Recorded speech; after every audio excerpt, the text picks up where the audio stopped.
जय हिंद फ्रेंड्स, स्वागत है आपका चैनल पे। मैं हूं रामदास और आप देख रहे हैं बाबा की खरी खोटी। और इस वक्त अभी मेरे साथ जुड़ चुके हैं भाई संदीप जी, संदीप आर के सिंह जी। संदीप भाई राम राम। सर राम राम, कैसे हैं? और बहुत बढ़िया सर। पुष्कर दा और अवनीश जी को निमंत्रण भेजा जा चुका है, पर वो लोग कहीं अभी जाम में फंसे हैं, आ रहे होंगे। जैसे ही वो आ जाएंगे मैं उनको शो में इंक्लूड कर लूंगा। तो संदीप भाई, बहुत शुगर कोटिंग हो गई, बहुत यशोगान हो गया, चौधरी साहब को भारत रत्न दे दिया, जाट एकदम खुश हो गए, वो सब बात सही है सर। अब जरा धरातल पे थोड़ा सा खरी खरी बात कर ली जाए। बिल्कुल सर मैं ये मानता हूं,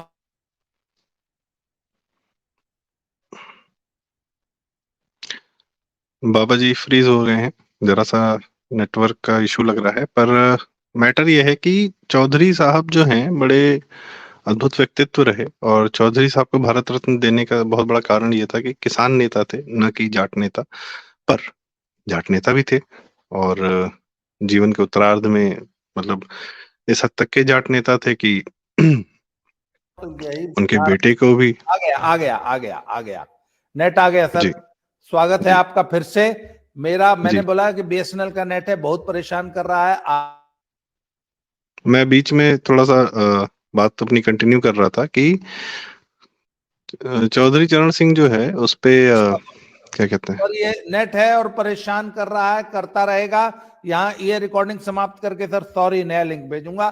फोन से ही नया लिंक। करना पड़ेगा, मैं इसके भरोसे नहीं कर सकता। मुझे मालूम है मेरा नेट हाँ बहुत परेशान कर रहा है। या आ जी गया, ट्राई कर लेते हैं। चलिए ठीक है। ट्राई करते हैं। मैं दर्शकों को बता रहा था बीच में कि चौधरी जी चरण सिंह जो है पूर्वा जीवन के पूर्वार्ध में किसान नेता थे, बाद में जाट नेता हो गए। इस हद तक के जाट नेता हो गए कि लड़के अजीत सिंह को भी, मतलब वो पता नहीं कितने दलों में गए, उनका खुद का हिसाब किताब गड़बड़ था, उनको भी जाट वोट करते रहे चौधरी चरण सिंह के नाम पर। और आज पोता जो है जयंत चौधरी, वो भी एक छोटी मोटी ठीक ठाक आरएलडी नाम की पार्टी बनाकर दमखम रखता है, और वो सिर्फ और सिर्फ अपने कार्यकलापों से नहीं, अपने दादाजी के नाम पे, चौधरी चरण सिंह।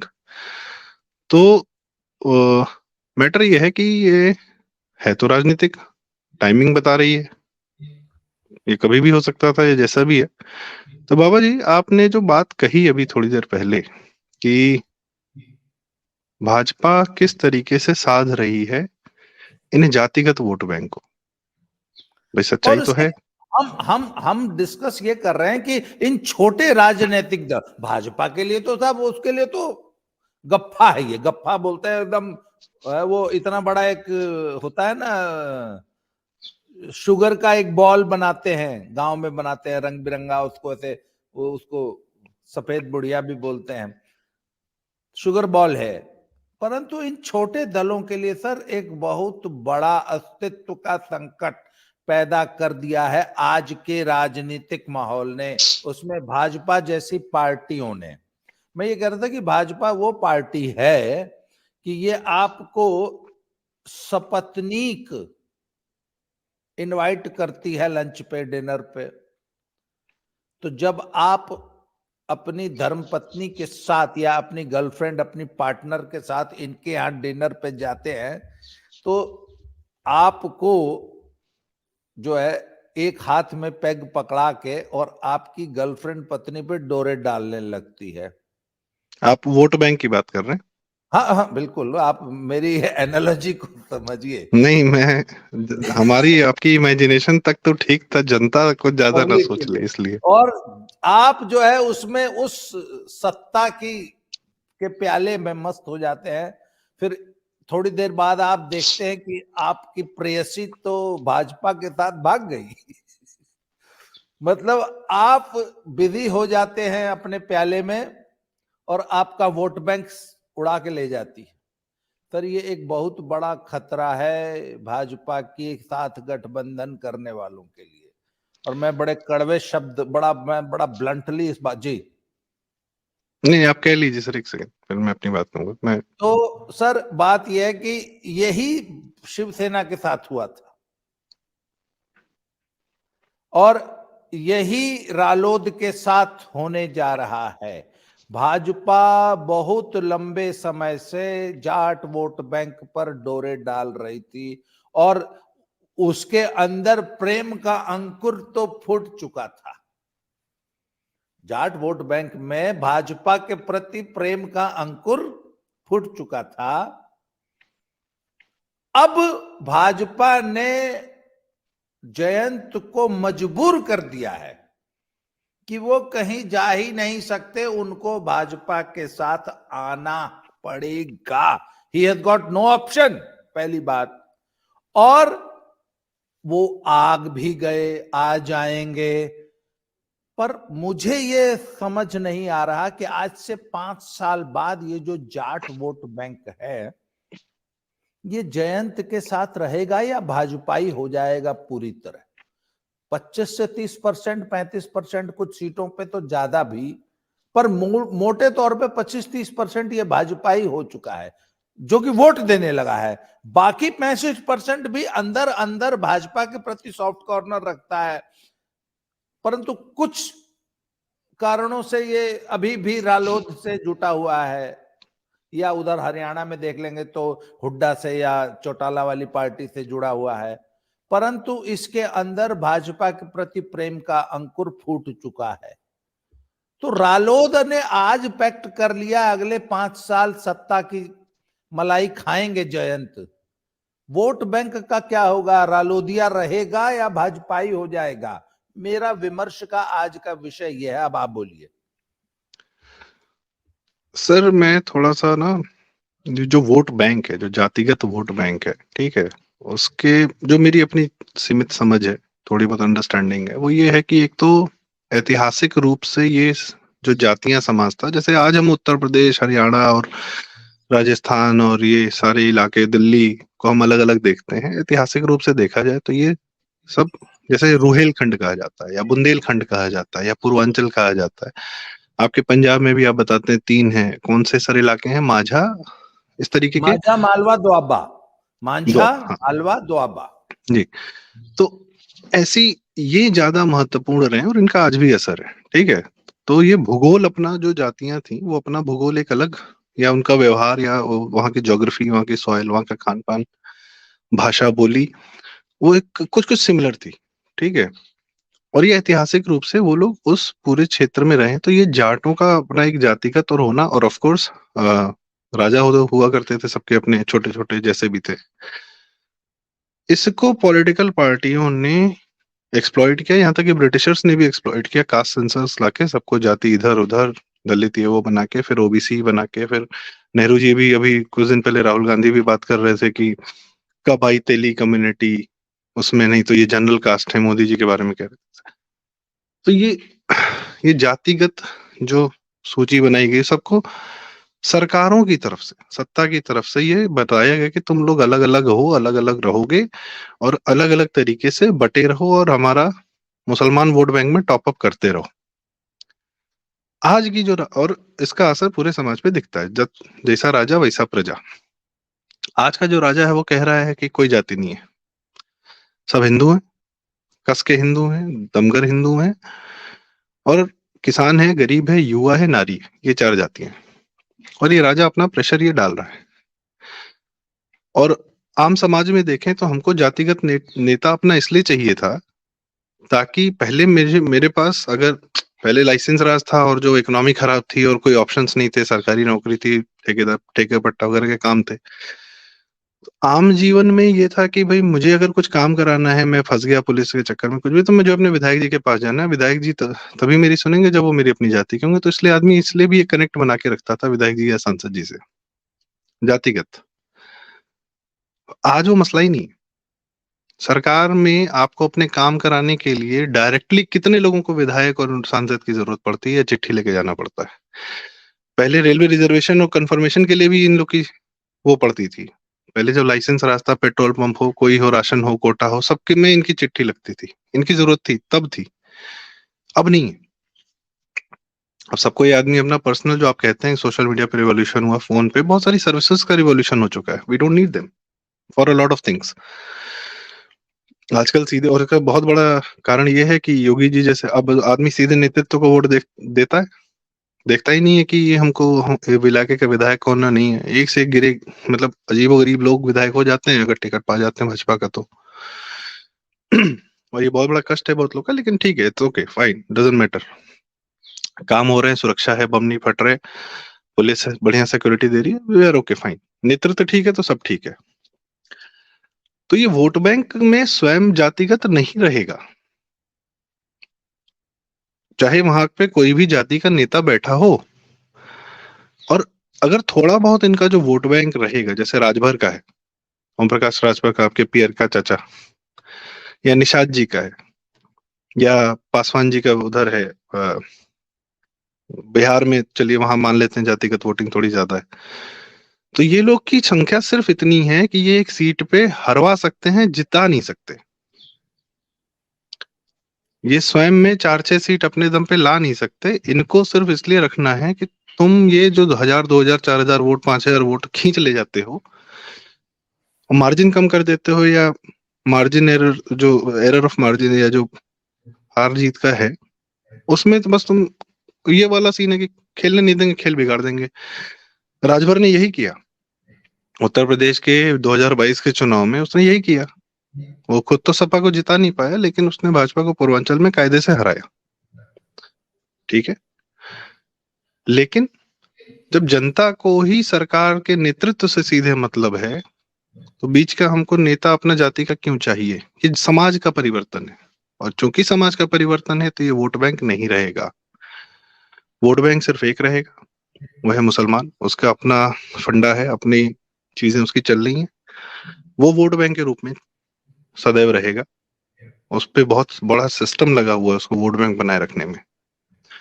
बाकी यही है मेरी छोटी सी बात, कि ये, और ऑटोमेटिकली ये भाजपा या एंटी भाजपा ग्रुप में ये वोट बैंक खिसक जाएंगे व्यक्तिगत चरित्र के अनुसार। आज की डेट में कोई नेता को अपनी जातिवादी देख के वोट नहीं कर रहा है, अपने व्यक्तिगत चरित्र अगर उसका मैच करता है नेतृत्व के चरित्र के साथ, आप प्रोडक्टिव हैं, आप काम करना चाहते हैं, आप सुरक्षा चाहते हैं, आप ऑटोमेटिकली योगी जी को या मोदी जी को वोट देंगे। आपको 2 कौड़ी, आपको अवैध धंधा करना है, आपको बूचड़ खाने खोलने हैं, आपको इस तरह, आप चोर हैं, डकैत हैं, चेन मारी है, आप सपा को वोट देंगे। आप दलाल प्रवृत्ति के हैं, आप कांग्रेस को वोट देंगे। ये आपका व्यक्तिगत चरित्र उस पार्टी या उस नेतृत्व के चरित्र से मैच करता है, तो आप उसी दिशा में अपने आप चले जाएंगे। आप दिल्ली में कौन सी जातिगत होती है वोटिंग? केजरीवाल को वोट करती है दिल्ली। यस, बस आपका व्यक्तिगत चरित्र जैसा है, आप वैसा नेता ढूंढ लेंगे, वैसा नेता आपको मिल जाएगा।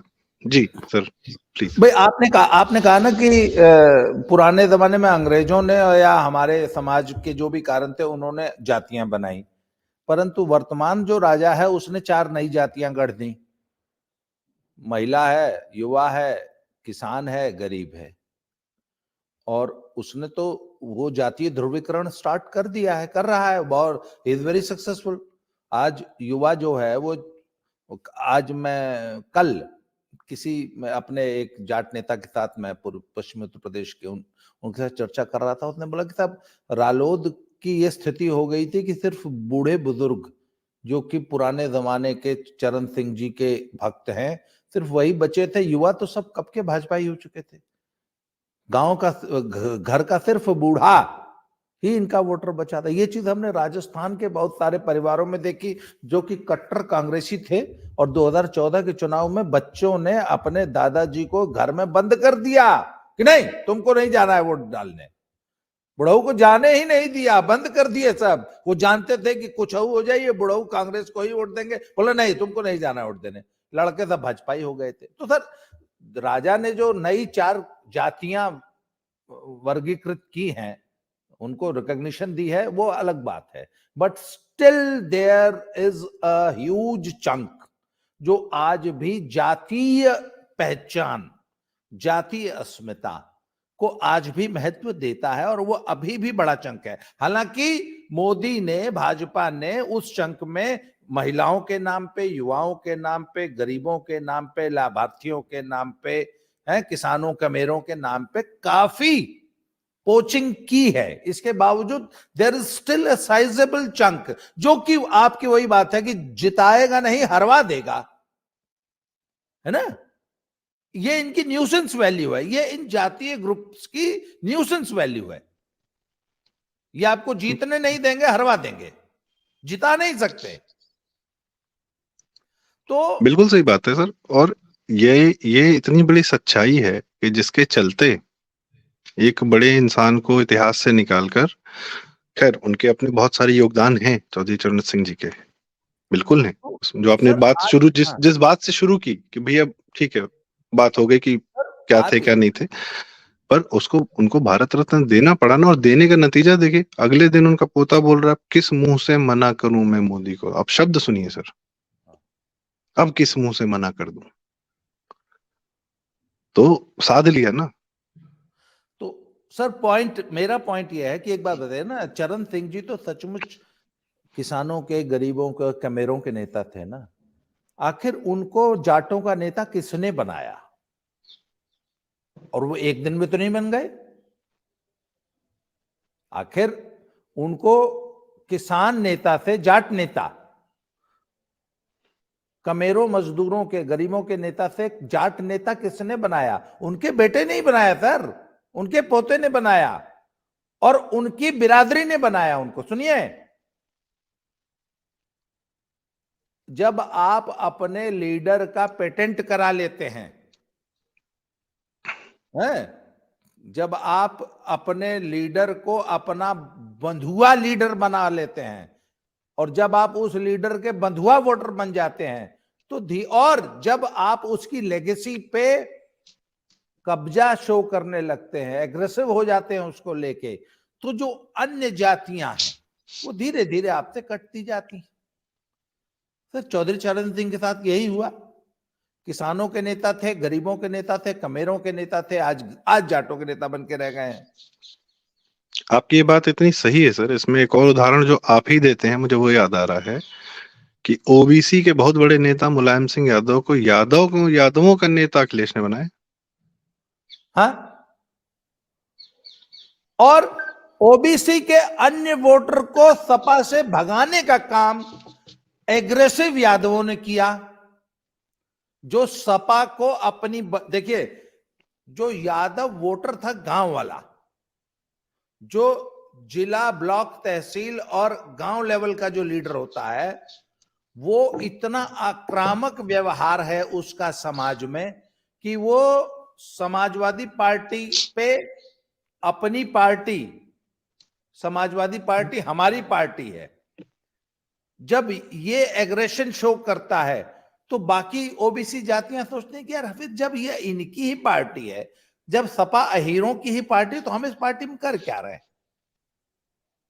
और भाई Akhil Mulayam Singh had such a huge umbrella, जहां हर बिरादरी का एक बड़ा नेता उनके पास था। और धीरे धीरे, मुझे याद है सर, 90 के दशक में, 90 से लेकर 2012 तक उत्तर प्रदेश के खास तौर पर पूर्वी उत्तर प्रदेश के ठाकुरों के पास कोई विकल्प ही नहीं बचा था। भाजपा दूर दूर तक कहीं दिखाई नहीं देती थी। और Amar Singh successfully brought them to the umbrella of Samajwadi Party. Samajwadi Party में आ गए धीरे धीरे धीरे धीरे, न चाहते हुए भी, सारे ठाकुर पूर्वांचल के। आपने तो ये चीज देखी होगी। पर जैसे ही उनको विकल्प 2012 में मोदी के रूप में दिखाई देना शुरू हुआ, भाजपा के बैंड वैगन पे सबसे पहले कूद के चढ़ने वाली जो बिरादरी थी वो ठाकुर थी। मुझे याद है, मैं उस वक्त वहीं था, उन दिनों में बड़ा सक्रिय होके, आपको याद है 2012 में सोशल मीडिया में नया नया हम लोग जो है जब फेसबुक पे आए थे, और फिर वो तमाम ओबीसी नेता और वो तमाम ओबीसी की वोट बैंक धीरे धीरे धीरे धीरे समाजवादी पार्टी से कटते चले गए। और विद इन 5 इयर्स जब पीछे हाथ लगा के देखा अखिलेश यादव ने, तो देखा कि यादव और मुसलमान के अलावा पार्टी में कुछ बचा ही नहीं है। सर एक जी बात और, जो कि हम लोग विषय से थोड़ा सा हट रहे हैं। बात ये हो रही थी कि वोट बैंक जो है, जातिगत वोट बैंक, जो छोटा छोटा वोट बैंक है, उसके वोट को भाजपा अपने अंदर समेट लेती है। जो आपने एक बात कही कि वो पचा जाती है, या सर चाहे कुछ भी हो, होता ये है कि हर दौर में पार्टी वही मजबूत है जिसका नेता मजबूत है, नेतृत्व। दलितों का कोई पार्टी नहीं थी जब तक एक मजबूत कांशीराम और मायावती उभर के आए। इंसानी प्रवृत्ति है सर, स्ट्रांग आदमी ही चाहिए ऊपर। वो भले कुछ भी बोल रहा हो, कुछ भी कर रहा हो, गलत कर रहा हो, सही कर रहा हो, वो बस मजबूत होना चाहिए। या अपने इलाके का हो, न व्यापक स्तर पे दिखता हो, तो लोगों ने माफियाओं को दिया इसलिए वोट। मजबूत है, सही गलत है चाहे जैसा, मजबूत है। और ये इतिहास में किसी भी समय पे चले जाइए, आजकल तो वोटिंग से पता चलता है ना कि जनता क्या चाहती है, बताती है कि हमको ऐसा नेता चाहिए। तो खड़ा है, मजबूत है। जहां बच्चे कमजोर निकले, लोग सटक लेते हैं, सरक लेते हैं। दूसरी तरफ नेतृत्व पैदा कैसे होता है? समाज से एक आदमी निकलता है, बोलता मैं मजबूत हूं, मैं ये करूंगा, और करके दिखाता है। सब्सटेंस होता है उसकी बात में, उसकी बात में वजन आता है उससे, काम से। नेताओं के बच्चे काम हम थोड़ी करते हैं, विरासत का एंजॉय करते हैं, ऊपर से लेकर नीचे तक कहीं उठा लीजिए। किसी नेता के बच्चे, सर एक विषय ये भी है, हम लोग बतियाएंगे इस पे। नेताओं के बच्चे बाय डिफॉल्ट बहुत घटिया राजनीता होते हैं, होंगे ही होंगे, क्योंकि उनकी परवरिश ही वैसी होती है। नेता मजबूत होता है, जमीन से उठ के आता है। कोई उठा लो, मुलायम उठा लो, मायावती उठा लो, मोदी उठा लो, योगी उठा लो, किसी को उठा लो, जहां मजबूती दिखी जनता वहां सरक लेगी, सीधी बात। और भाजपा मजबूती अभी दिखा रही है, तो जनता अपने आप उस तरफ चली जा रही है। भाजपा कोई जाल थोड़ी डाल रही है मार्केट में। किस बात को लेकर आज मोदी जी कह रहे हैं 370? ये कहाँ से, किसी ने रेफरेंडम कराया? किसी ने अभी, चलिए इंडिया टुडे ने कराया है मूड ऑफ द नेशन वगैरह, ठीक है फाइन। पर मूड ऑफ द नेशन आने से पहले मोदी जी बोल चुके हैं। कहाँ दिख रहा है ये माहौल? जनता में दिख रहा है ना। जहां जा रहे हैं वहां दिख रहा है, जनता बता रही, दिखा रही है, चर्चाओं में, बातों में, ये वो चाहे जैसे। तो जनता क्यों इतना एक मुश्त मोदी जी की तरफ? आपने कहा ना 2012 में यूपी का ठाकुर ब्राह्मण जो भी था, वो गुजरात का एक आदमी देख रहा है कि ये तो मजबूत है यार, सरक लो इधर। लालू है, मजबूत आदमी है, भले वाहियात है, पर मजबूत है वोट बैंक उसके पीछे। तो ये हिंदू जनता की बात कर रहा हूँ सर मैं, मुसलमान वोट बैंक की बात नहीं कर रहा हूँ। उनका चरित्र, उनका कार्यकलाप, उनके इंटेंशंस, उनकी नेचर बहुत अलग है। वो नॉर्मल तरीके से बिहेव नहीं करते। मैं सिर्फ अपने लोग की इधर की बात कर रहा हूँ बस, कि यहाँ मजबूती दिखती है, वहां वो चले जाएंगे। जी सर। पॉइंट ये है कि अगले 5 साल के लिए हमें मान के चलेंगे कि जयंत भाजपा में आ गए, भाजपा के साथ आ गए, उनको एक केंद्रीय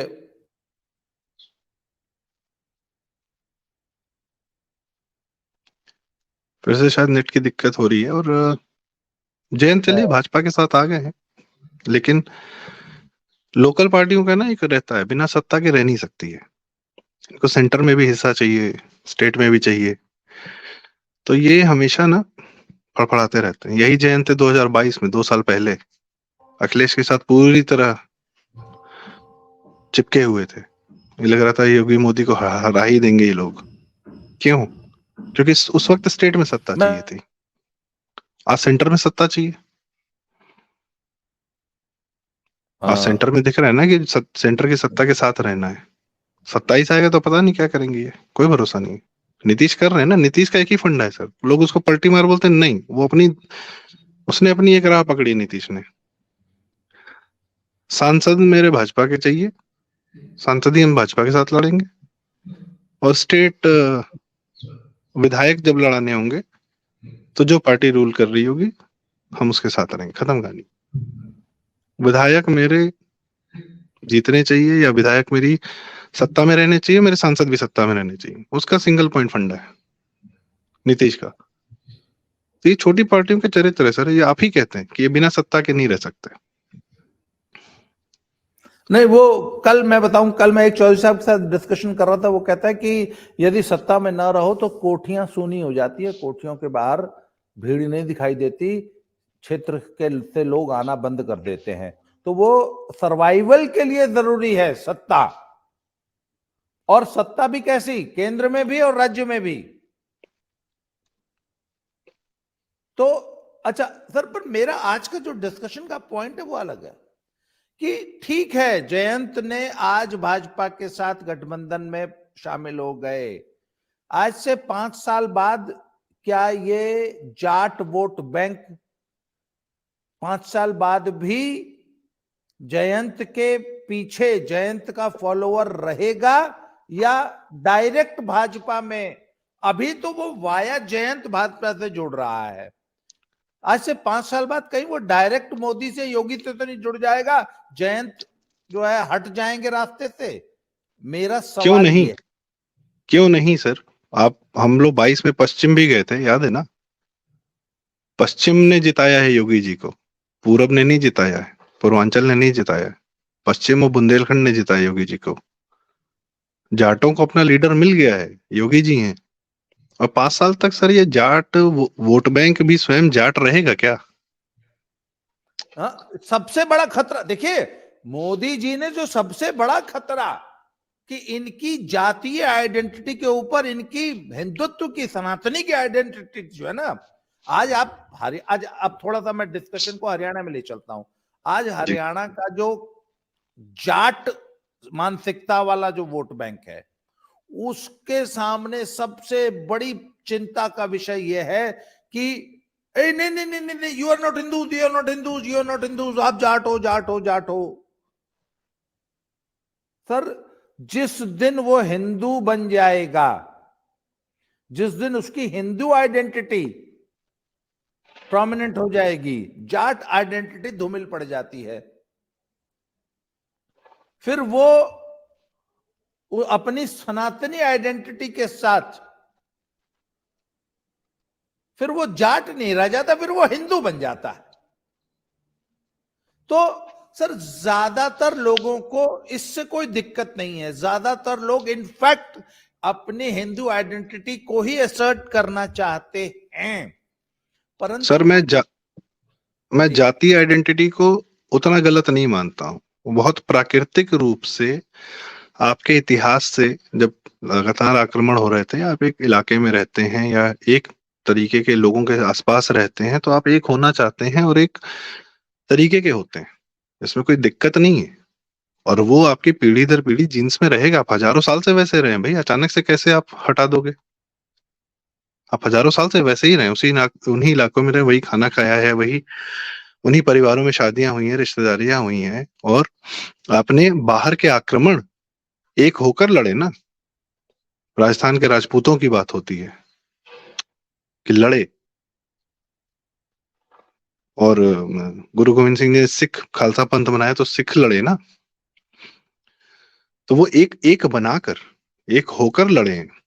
पासी यहाँ पे थे, राजा सुहेलदेव पासी, वो भी आक्रांताओं से लड़े या जो भी था। पॉइंट इज की वो जातीय आइडेंटिटी गलत नहीं है, it was for a reason. अब इवॉल्व हो रही है ना, सनातन इवॉल्व करता है, सनातन इवॉल्व करता है सर। महाराजा सुहेलदेव राजभर थे।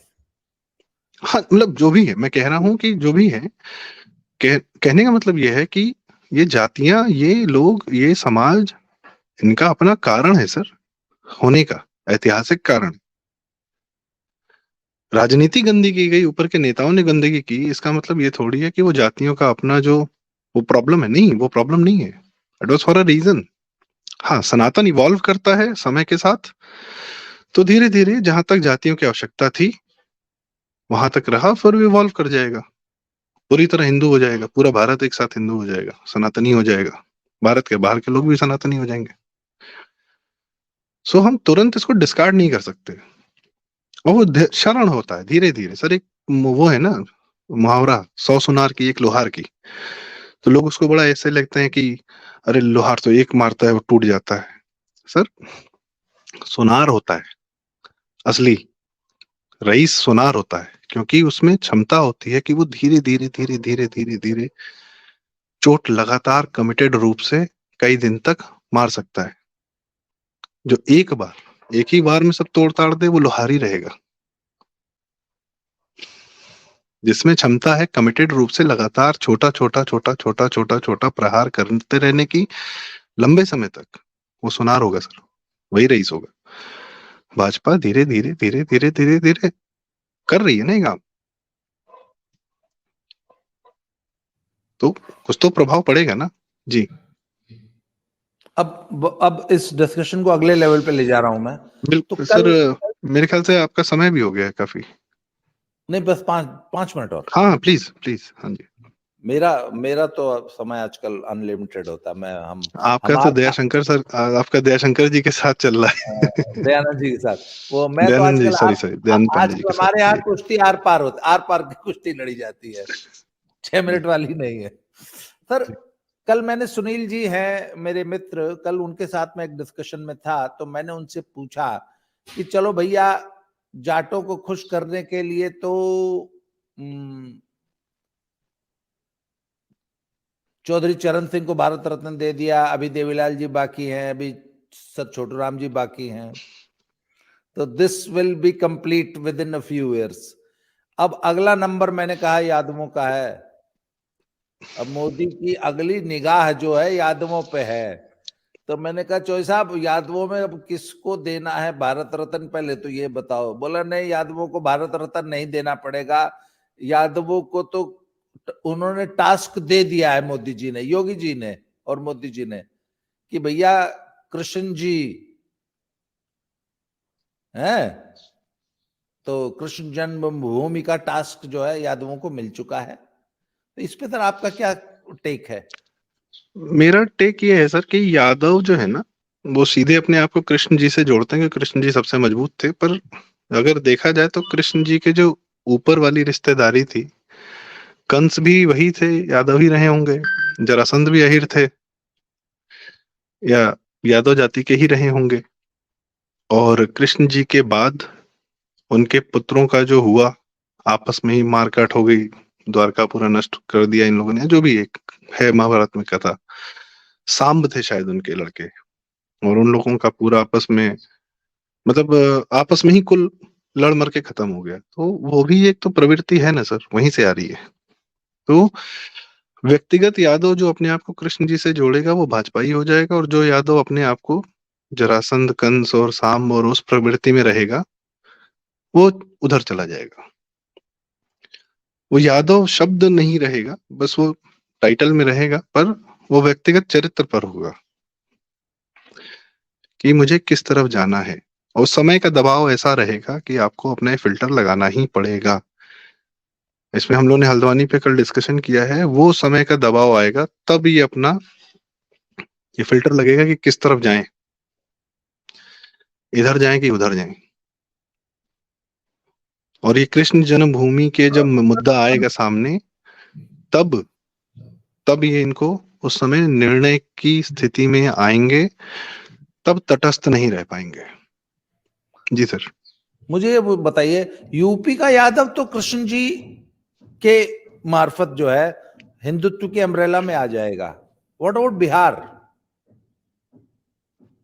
सर बिहार का वही है, या तो देखिए क्या है ना, बिहार की जो पार्टी है लालू जी की, सेकुलर पार्टी है सर। और सेकुलरों का दो ही, सेकुलर का क्या है कि हमको हिंदू धर्म से कटना है, और जो पतंग कटती है सर वो कहीं ना कहीं गिरती है। जैसे सिख भाई लोग जो है सनातन से अलग हो रहे हैं, कटना चाह रहे हैं, बहुत सारी चीजें चल रही हैं वहां पे, तो अंततः क्रिश्चियन हो जा रहे हैं। ये एक ट्रांसफॉर्मेशन है उनका। तो बिहार का यादव या तो मुसलमान हो बहुत जाने की तैयारी में। बहुत, एक मिनट, बहुत बड़ी स्टेटमेंट दे दी आपने कि सनातन से कटोगे तो वो कटी हुई पतंग फिर क्रिश्चियंस लूटेंगे, और लूट रहे हैं पंजाब में सर। तो मुसलमान लूटेगा वेरी बिहार में। Very very deep observation Sandeep भाई, जी सर, नोटेड। Thank you. हाँ, तो बिहार में यही होगा सर कि तेजस्वी की बीवी आई है ना क्रिश्चियन, तो जो सनातन से कटेगा वो यहूदिया, वो तो अब्राहमिक हो जाएगा या सनातनी रहेगा। अंततः यही होना है सर, आपका व्यक्तिगत चरित्र आपको उधर लेकर जाएगा। और भविष्य यही है कि या तो सनातन, वही धर्म धर्म और अधर्म, सुर और असुर वाला कंसेप्ट आएगा दोबारा। और उसके व्यक्तिगत ट्रेट्स होते हैं सर, सुरों और असुरों के, बहुत इंडिविजुअल मैटर होता है ये, सामाजिक नहीं होता। आप अपने आप उस तरफ बह जाते हैं, ये प्रकृति है, इसमें बहुत आपका भी नहीं होता सीन। डिसीजन मेकिंग आपकी हो सकती है कि आप सोच सकते हैं, बैठ सकते हैं कि आपको इधर जाना उधर जाना है, पर जब प्रेशर पड़ेगा, गोपाल पाठा थे ना सर बंगाल में, कई लोग भागे, कई लोग उठ के खड़े हुए लड़े। वो डिसीजन मेकिंग, वो समय आएगा, वो समय आपको बाध्य करेगा। आप अपने भीतर के कौन से व्यक्तित्व को चुन रहे हैं, आजीवन जी लीजिए। ये नियति तय करेगी बिहार के यादवों को किधर जाओगे। जाना पड़ेगा, रास्ता तो तय करना पड़ेगा, जैसे चल रहा है वैसे नहीं चलेगा। सर मैं फिलहाल यूपी के यादवों में दो डिविजन्स होते हुए देख रहा हूं। एक तो सनातनी यादव बन जाएगा, यादवों का एक हिस्सा, बड़ा हिस्सा सनातनी यादव बन जाएगा, अपने आप को रामकृष्ण और शिव से जोड़ लेगा। एक हिस्सा सपाई यादवों का रह जाएगा। सर जो अपने भीतर जाएगा वो सनातनी हो जाएगा, और जो बाहर के चीजों पे से प्रभावित होगा, कनाडा से, चावल से, इस्लाम ऐसा नहीं है सर कि इस्लाम बहुत बेनिफिट्स देता है, बहुत बेनिफिट्स देता है, आपको पूरा झुंड देता है, एक आपका पूरा इकोनॉमिक सिस्टम ठीक रखता है। इस्लाम के बहुत बेनिफिट्स हैं, जो वो कन्वर्जन कराते हैं ऐसे नहीं कराते हैं। क्रिश्चियनिटी आपको बहुत बेनिफिट्स देती है, हाँ बाद में क्या करती है वो एक अलग बात है, बाद में आपसे क्या करवाती है वो एक अलग बात है। नेटवर्क मार्केटिंग है सर वो। एक बार अंदर आ जाओ, फिर जाओ चार और पकड़ के लाओ, तभी तुम्हारा सर्वाइवल है। तो वो आपको शुरू में बेनिफिट्स देंगे, जलेबी टांगेंगे, आ जाओ बढ़िया खाना मिलेगा, 10 दिन 15 दिन खिलाएंगे पिलाएंगे, सब करेंगे, बाद में काम करवाएंगे। और कई लोग व्यक्तिगत रूप से ये कार्य करने के लिए तैयार रहते हैं, इसलिए वो उधर चले जाते हैं। हमसे आपसे कोई आके कहेगा कि आओ कन्वर्ट करो, तो क्या हम और आप करेंगे? नहीं करेंगे। क्यों नहीं करेंगे? क्योंकि व्यक्तिगत सीन है, समाज है, ये वो, we know we are better off, हटो, ये गधापंती हमको नहीं करनी। पर कुछ लोग हैं ना जो जाते हैं उधर, वो अपने माहौल के कारण नहीं सर, व्यक्तिगत चरित्र के कारण। उसमें से है कुछ डिसीजन मेकिंग होगी कि जो आपने कहा कि यादव जो अपने भीतर जाएगा, बैठेगा, सोचेगा, समझेगा कि मैं क्या जी रहा हूं, मुझे क्या जीना है, मुझे बच्चों को क्या जीवन देना है, हिंदू वे ऑफ लाइफ देनी है, सनातनी वे ऑफ लाइफ देनी है, या कुछ और वे ऑफ लाइफ देनी है। मुझे एक सर, एक मेरे लिए हमेशा एक पहेली रही सर, यादवों की एक बहुत बड़ी बेल्ट अहिरवाल में है, जो कि राजस्थान और हरियाणा और राजस्थान की एक बहुत लंबी बेल्ट है, अहिरवाल कहते हैं। आपकी आवाज चली, अच्छा आप म्यूट हैं, इनफैक्ट आप म्यूट हैं, यू आर म्यूट। मुझे लगता है संदीप जी। नहीं नहीं, मैं सुन रहा हूँ आपकी बात सर। अच्छा जी। ठीक है। तो सर राजस्थान और हरियाणा की जो अहिरवाल बेल्ट है उसमें यादवों की एक बहुत बड़ी पॉपुलेशन है, वो सब कट्टर भाजपाई हैं। गुजरात में एक बहुत बड़ी ह्यूज पॉपुलेशन है यादवों की, वो सब भी कट्टर भाजपाई हैं। सर दंश झेला है ना उन्होंने, आक्रमण आक्रमण का। वो अच्छा, राजस्थानियों ने और गुजरातियों ने आक्रमण का, पार्टीशन का, किसका दंश नहीं झेला है। एक आपको याद होगा जूनागढ़ नवाब हुआ करते थे, उनकी बड़ी इच्छा थी पाकिस्तान में जाने की। अहमदाबाद शहर का नाम कैसे पड़ा सर? कर्णावती शहर का नाम अहमदाबाद कैसे हो गया? कोई रहे होंगे वहां पे, भाई जॉन। तो पॉइंट इसकी, और उसको वो छोड़िए, post Modi pre Modi era में गुजरात का क्या हाल था? दंगे दंगे दंगे दंगे, सड़ा हुआ शहर, सूखी नदी नाला, क्या वो पूछिए ना वहां के लोगों से। तो जिसने दंश झेला, जिसके फंडे क्लियर है, प्लस वहां पे व्यापारिक मानसिकता है, व्यापार को शांति चाहिए, व्यापार की पहली शर्त है शांति चाहिए, सुरक्षा चाहिए, तभी व्यापारी व्यापारी बनेगा। तो सर आज की चर्चा को संदीप भाई हम कंक्लूड जी ऐसे सर, जी करेंगे, जी आज की चर्चा को हम ऐसे कंक्लूड करेंगे कि गठबंधन की राजनीति जो है नए पॉलिटिकल जातीय समीकरणों का रीअलाइनमेंट कर रही है, और ये रीअलाइनमेंट अगले 5 साल तक आपको लगातार अलग अलग जातीय समूहों में दिखाई देगा। और मैं ये मानता हूं कि आज मतलब मोदी ने जाटों को अपने पाले में कर लिया है, जो थोड़ी बहुत कसर है वो अगले 5 साल में पूरी हो जाएगी।